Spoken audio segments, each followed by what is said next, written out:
applications. Could we, amend Oh, the- I'm sorry, you're right.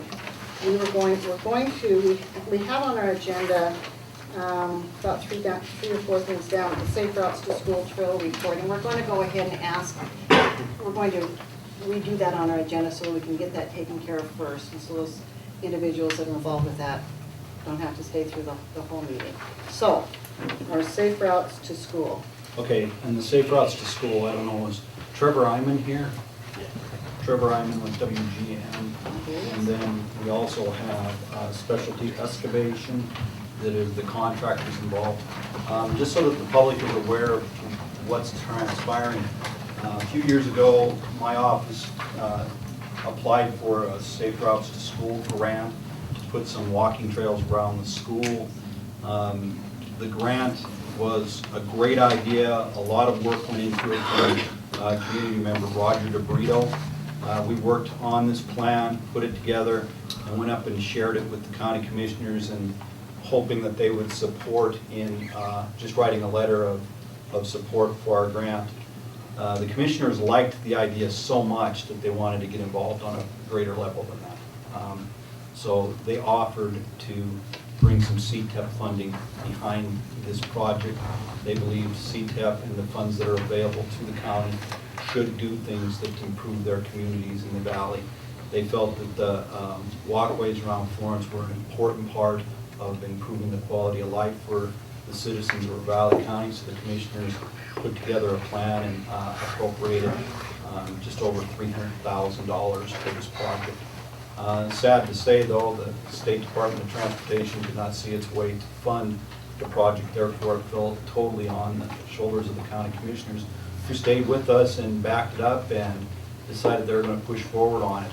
Over the course of the last couple of years, we've been in the process of, looking at the project, engineering the project, making sure it met all the requirements by the state. The county hired WGM, Trevor's engineering firm, to go ahead and to engineer this project for us. And we are now at the point where we're going to see some asphalt laid down and some trails built around here. This summer, there is a plan to try to connect the trail system in front of the Baptist Church all the way up to the park. So there will be a trail on the school district property, a paved trail that will go all the way up to Iowa Avenue and right close to the park, so that anybody who wants to walk from the park to the school will have a paved pathway to do so.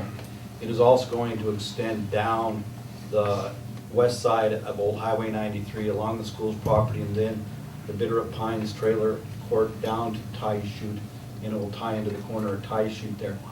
Now, the nice thing about this whole trail is that it's going to provide some drainage plan, where it's going to take some of those big puddles of water that you see alongside of the road and capture them. It's also going to put some nice curbing in, and it's also going to make a much better, safer crosswalk design in 3 different areas for kids, with lighting and all of those things that will go into that. We're going to have some traffic control in terms of signage and all those things that go into it.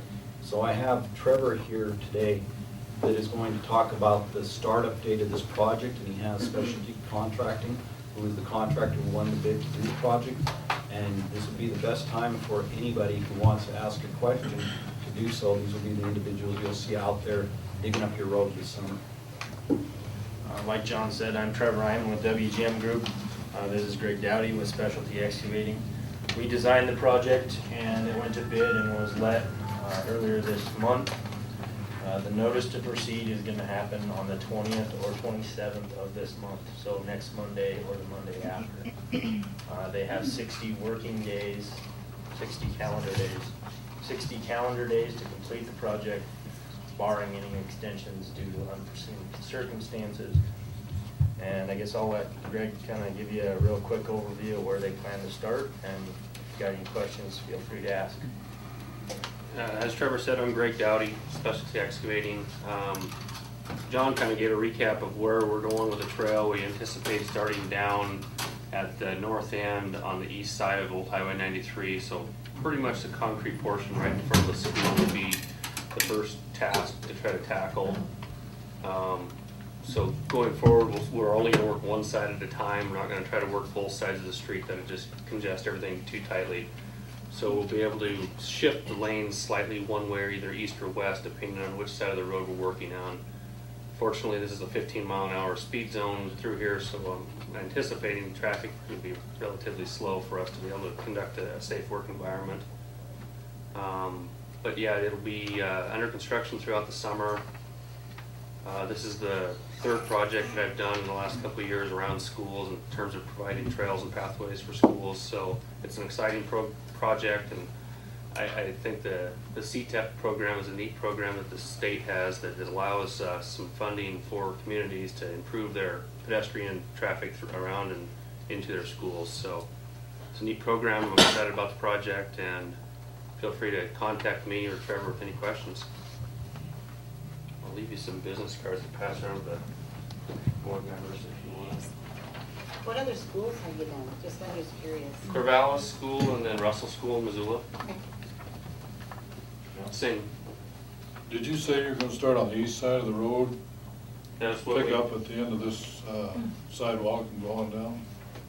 It'll actually remove all the existing sidewalk on the east side of the road in front of the school, and replace it with a 7-foot wide sidewalk and curb, and sumps to take care of the drainage problems at that point. And then it'll also replace that set of stairs directly in front of the main entrance to the buildings, and create ADA accessible ramps down to that entrance.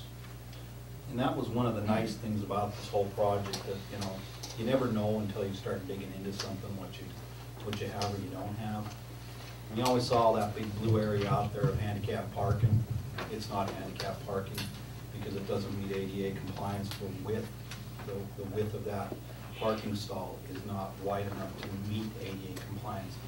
Therefore, we're gonna shift all the handicap accessible parking into what is currently the staff parking area. And we'll put some handicap parking stalls in that area to meet that compliance code that we need to. So that's one of the nice things that we're seeing out of this project is we have some need. If somebody were to, in the future, have made an issue for us and said, we need to do this for us, we would have been required to make the improvements. But we're able to do it now that we have this money from the CTEP to take care of this issue for us. I was just curious, is it tied into the county trails plan that was approved earlier this year? Or is it totally standalone? This, I believe, is a standalone project. But the interesting thing about it is that it kind of does tie into the county trail plan because it will tie this school directly to the trail that goes along Highway 93, where currently the school isn't tied into it really because of the gaps of, we don't have a paved or concrete walkway down to the path along Long Avenue, and we really didn't have it here before either. So it's going to help to broaden the use of that path if people want it. Is that sidewalk on the east side gonna go clear down to Nice Chute? It's gonna stop there's gonna be a crosswalk right at the end of the school property, so at the fence line right past the, past the parking lot. We're gonna put a crosswalk in, and then the path on the west side will extend all the way to Nice It Chute. goes clear down. And just so you're aware, we do have several phases to a pathway plan for Florence. And one is to do Long Avenue. But there is another plan to try to take from the school's property down to Eden's Lane and across the creek there.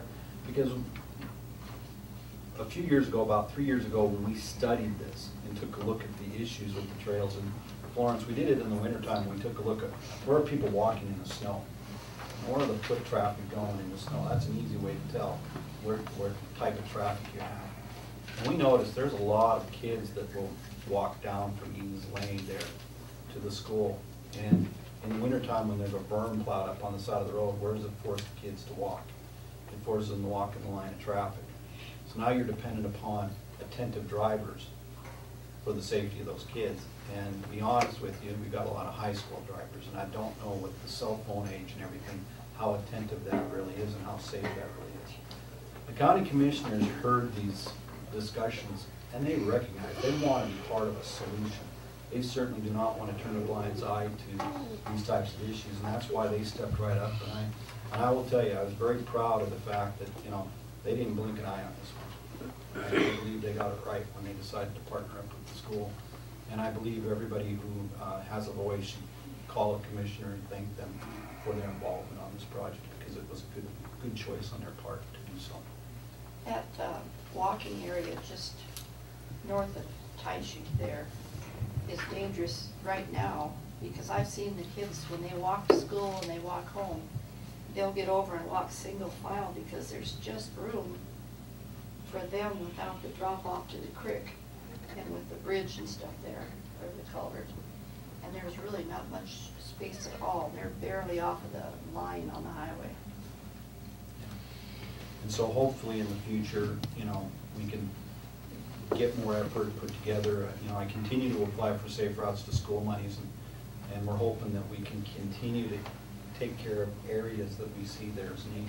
Up Taishi to Florence Carlton Loop is another area that we have targeted on the plan. You know, we believe that Taishi's a congested area and it's a high traffic area. And you do see a lot of kids that decide not to catch the bus and try to walk to school in the winter. And it's not a good deal to be walking. What's that really road. dangerous about Taishi also is that in the morning, drivers coming down are facing the sun, and they can't really see very well, and there's not much room to get off the road. And same with the evening, when they're coming up, they got the sun in their eyes. And it does have a lot of traffic. You're right. Any other questions? Will the new crosswalks be manned? Yes, we're planning on manning the one in front of the high school office there. Along with the current one or Correct. instead of? With the current one also.